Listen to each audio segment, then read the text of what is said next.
সুইডেনে শীত আর অন্ধকার কাটিয়ে নতুন আলোর বার্তা নিয়ে আসে বসন্ত।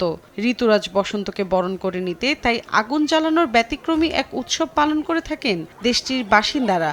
সুইডিশ ভলবেরি নামে পরিচিত এই উৎসবে দেশটির বিভিন্ন স্থানে জ্বালানো হয় আগুন, যাতে হাজার হাজার মানুষ একসঙ্গে স্বাগত জানাতে পারে বসন্তকে।